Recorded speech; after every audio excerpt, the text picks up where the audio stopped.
Hello everyone, हम solve कर रहे हैं examples of the chapter halo alkanes and halo arenes and आज हम सॉल्व करने वाले हैं example number 5. So the example says halo alkanes react with KCN to form alkyl cyanides as main product while AgCN forms isocyanides as the chief product. Explain. तो सबसे पहले तो हमें बेटा क्वेश्चन समझना है बहुत ध्यान से.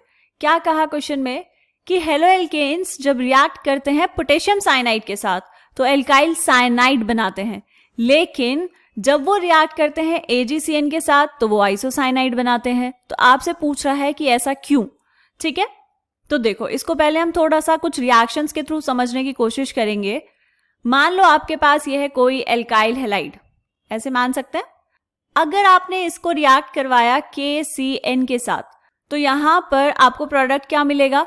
देखो कार्बन से अटैच हो जाएगा, ये जो Br था ये यहां से गया, लिविंग ग्रुप है, और यहां पे क्या बचा K plus and CN minus. तो आपके पास जो प्रोडक्ट बनता है वो कुछ ऐसा बनता है. दिस इज कार्बन और यहां पर हम मान लेते हैं नाइट्रोजन. ठीक है, प्लस KBr. इसी को हमने कहा कि दिस इज एल्काइल साइनाइड. ठीक है, एक रिएक्शन तो ये हो गई. ठीक है, ये हमें समझ आ गया. अब कह रहा है कि अगर आपने इसको रिएक्ट करवाया AgCN के साथ, सेम एल्काइल हैलाइड ले लेते हैं, प्लस AgCN, तो अब भी सेम यही चीज होगी बेटा. ये Br यहां से बाहर चले जाएगा और AgCN यहां पर अटैक करेगा, AgCN या फिर CN माइनस, राइट. तो अब लेकिन यहां पर जो प्रोडक्ट बनता है वो कुछ ऐसा बना. ठीक है, अब ऐसा क्यों हुआ. देखो साथ में बाहर क्या निकला, AgBr. इसको और अच्छे से दिखाने के लिए ऐसे कर सकते हैं. ठीक है, ऐसा क्यों हुआ बेटा. यहां पर आपको आइसोसाइनाइड मिला. पहली बात तो ये कि आपने कोऑर्डिनेशन कंपाउंड्स में पढ़े होंगे एम्बिडेंट न्यूक्लियोफाइल्स. सो जो साइनाइड है वो क्या है, एम्बिडेंट न्यूक्लियोफाइल है.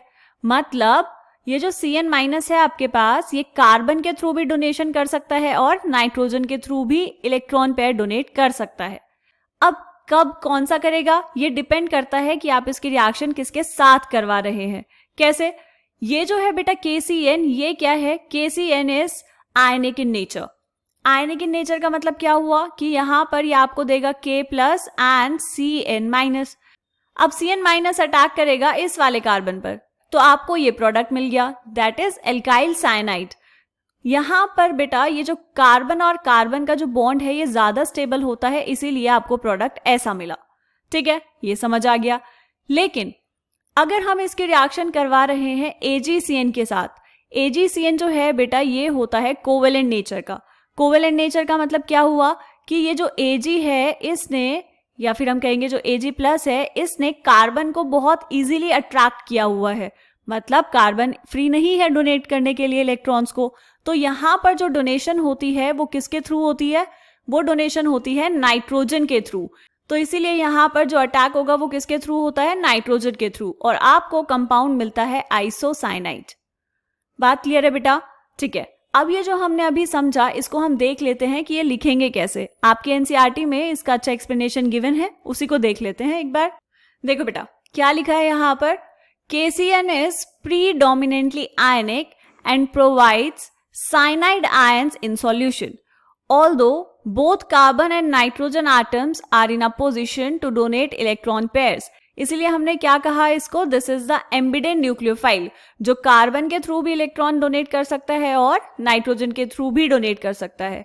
ठीक है बेटा, the attack takes place mainly through carbon atom and not through nitrogen atom. ऐसा क्यों, since carbon-carbon bond is more stable than carbon-nitrogen bond. यही बात हमने यहां पर की. ठीक. However, AgCN is mainly covalent in nature and nitrogen is free to donate electron pair forming isocyanide as the main product. ठीक है बेटा, समझ आ गया ऐसा क्यों हुआ. ठीक है, चलिए मिलेंगे नेक्स्ट एग्जाम्पल में. तब तक के लिए बाय बाय.